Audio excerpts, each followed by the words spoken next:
अस्सलामुअलैकुम, welcome to minute minutes. अभी हम बात करते हैं about bleeding disorders.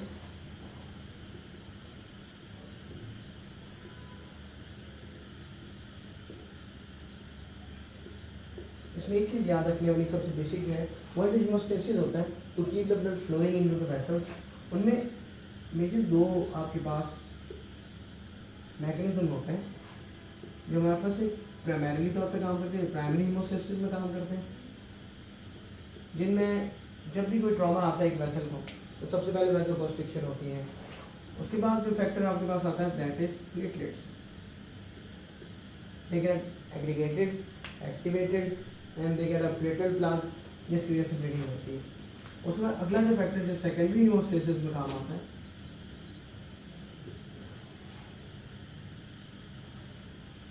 These are the clotting factors. तो इसका मतलब है कि जब भी इन दोनों में क्वांटिटेटिव या क्वालिटेटिव डेफिशिएंसी होगी that will lead to bleed. अब देखने वाली बात यह है, मेजर जो हमारे पास होता है वो ये है कि अगर प्लेटलेट डेफिशिएंसी होगी तो ब्लीड आर यूजुअली माइनर। हमारे पास म्यूकोजल ब्लीड्स होती है ज़्यादातर, या माइंड जिस तरह स्किन की, जिंजाइवल, वेजाइनल ब्लीड्स। जो हमारे पास क्लॉटिंग फैक्टर्स होती है deep big bleeds, like joints में हीमार्थ्रोसिस हो गया, या आपके पास हीमाटोमास बन जाते हैं मसल्स के अंदर। अब हमारे पास जो ज़्यादा सीरियस ब्लीड्स होती हैं जिनमें हमारे पास जीआई हेमरेज आती है, या सबसे ज़्यादा जो इंट्राक्रेनियल ब्लीड है,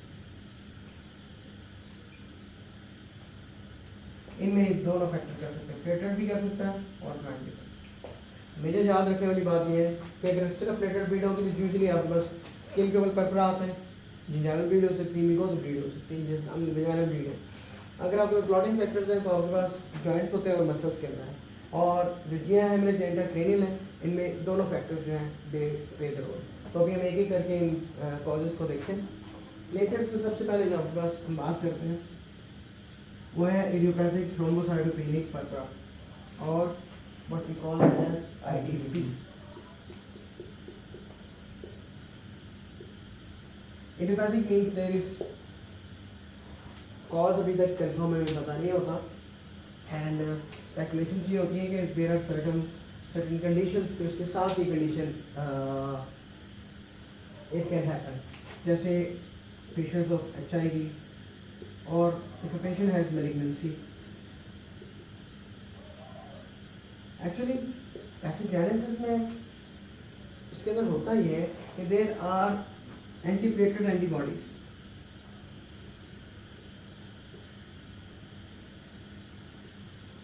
और वो भी खास एंटीबॉडीज होती हैं। दीज आर अगेंस्ट जो प्लेटलेट के जो आपके पास मेम्ब्रेन में जो रिसेप्टर्स होते हैं ग्लाइकोप्रोटीन 2B3A, उसके अगेंस्ट होती है। जब ये और एंटीबॉडीज इंटरैक्ट करते हैं then they are eaten up by the reticulo endothelial sales.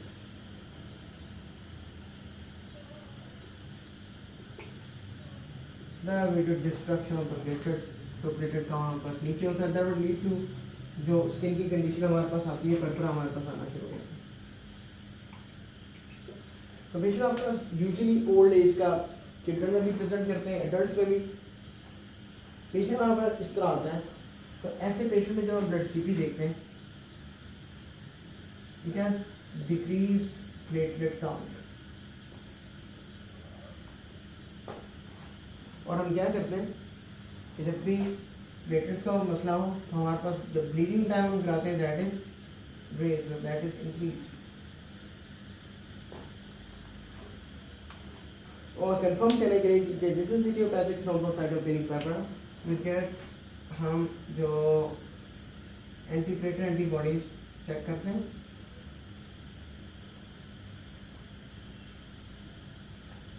Usually these are IgG and these are present. There is usually no splenomegaly ऐसे पेशेंट में। अब हमने ये इन्वेस्टिगेशन करके we proven the fact that this patient has ITP. How to treat this patient? As we know that this is an autoimmune disorder. तो यहाँ पे हमारे पास मेन जो थेरेपी होती है that is steroids. We give orally prednisolone. High dose से start करते हैं, then we taper off. Platelet के लेवल को देखते हो. इसके अलावा हमारे पास और क्या हो सकता है? हम इंट्रावेनस इम्यूनोग्लोबुलिन यूज कर सकते हैं, IVIGs that would counter these antiplatelet antibodies. और अगर the patient has bar bar remissions हो रही हैं, एक पेशेंट अगर आपने presented with thrombocytopenia, you given him steroids, the patient gets better, then the patient relapses. What we do in the case of relapse, we restart with steroids. लेकिन अगर आपके पास multiple relapse आ रहे हैं,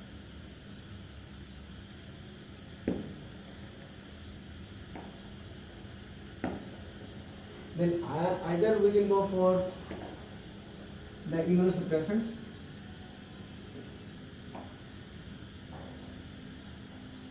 और splenectomy.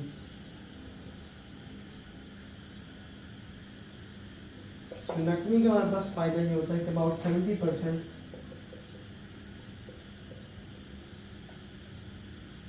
they get into remission और 20 to 25% their platelets get improved. जो हमारे पास 5% रह जाते हैं they don't get better. तो they benefit with the immunosuppression. इनको हम क्या करते हैं? We can give them azathioprine,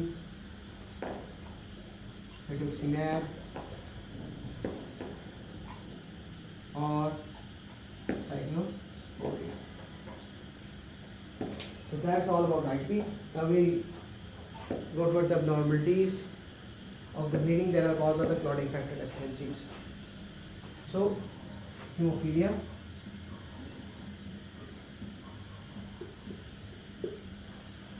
A and B, there are two types. Mostly A is common, X-linked disorder, and इसमें क्या है कि there is deficiency of the clotting factor 8. So as we know कि हमने जिस तरह पहले बात की कि जब एक पेशेंट क्लॉटिंग फैक्टर abnormality का होता है, इस पर ब्लीड्स बड़ी होती है, तो usually this is a congenital disorder. तो हिस्ट्री होती है चाइल्ड की और चाइल्ड रेजिंग इनटू एडल्ट, जिसमें रिपीटेड आपके पास patient history of multiple times he is presented to the hospital with muscle haematomas के साथ और joint swelling, arthrosis.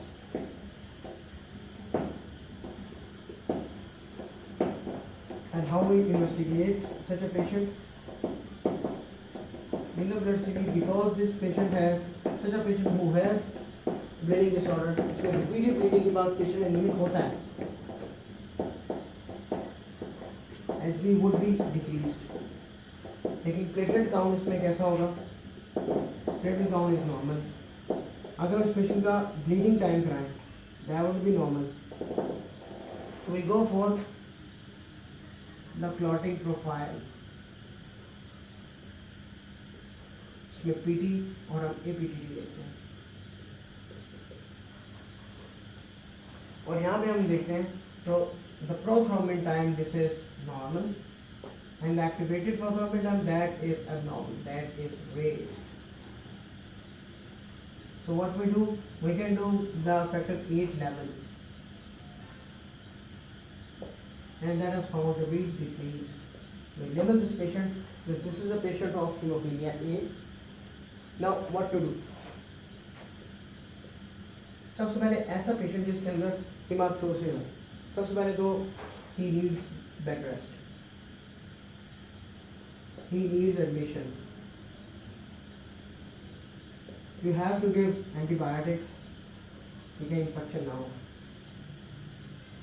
And even with the bed rest, you can apply splint, because proper rest होना चाहिए कि swelling decrease हो जाए.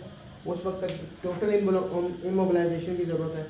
जब heal हो जाए आपका जॉइंट पेशेंट का, देन वी अलाउ देम के माइंड से फिजियोथेरेपी तक शुरू की जा सकती है. And then the treatment of choice is we administer factor VIII concentrates.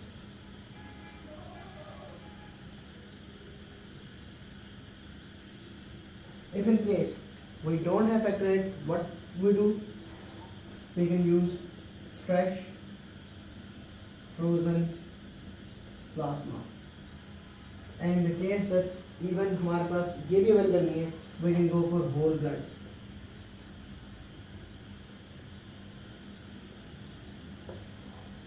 इसके अलावा हमारे पास और क्या ऑप्शंस होती हैं?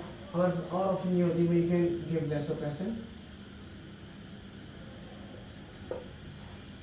Actually what it does, it increases the level of factor VIII, तो इट हेल्प्स. ये करना होता है. देन ये तो एक्यूट में आपने कर दिया. हम क्रॉनिकली तौर पे पेशेंट को क्या काउंसिल कर सकते हैं? हम ये उसको बता सकते हैं कि काउंसलिंग रिगार्डिंग हिज और हर कंडीशन, इस condition mostly, along with that कि जब भी पेशेंट में कोई इस तरह कोई भी ट्रॉमा होगा, ट्रॉमा जब भी होगा, वुड बी बेड रेस्ट, और इन सम केसेस जिसमें रिकरेंट हेमरेजेस की हिस्ट्री है,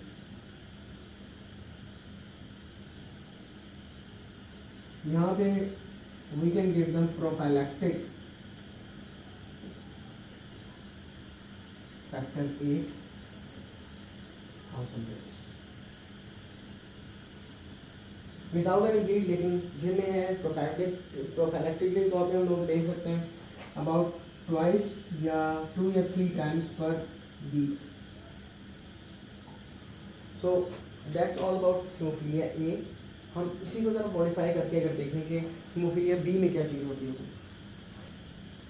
हीमोफीलिया B की अगर बात करें, it means factor IX deficiency, because this is deficiency of the clotting factor.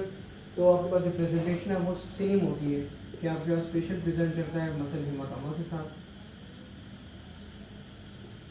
या आपके पास हेमार्थ्रोसिस के साथ.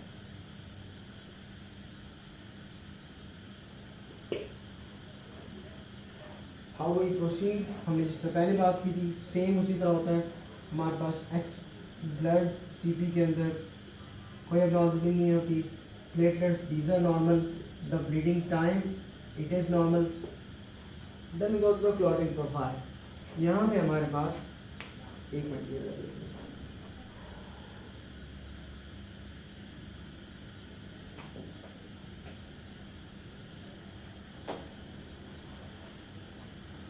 यहाँ पे हमारे पास द प्लेटेड जो आपके पास प्रोथ्रोम्बिन टाइम है,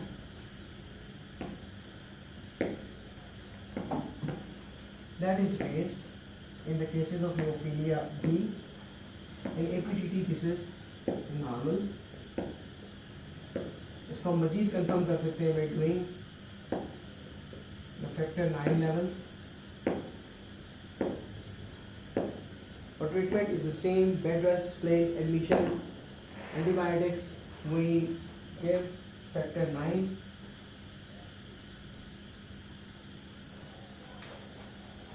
If factor IX is not available, we can go for the fresh frozen plasma. We can go for the whole blood, and if there is no need for vasopressin. The same if we have the factor abnormality, we don't have the factor, we administer these factors. This is all about the bleeding disorders. Thank you.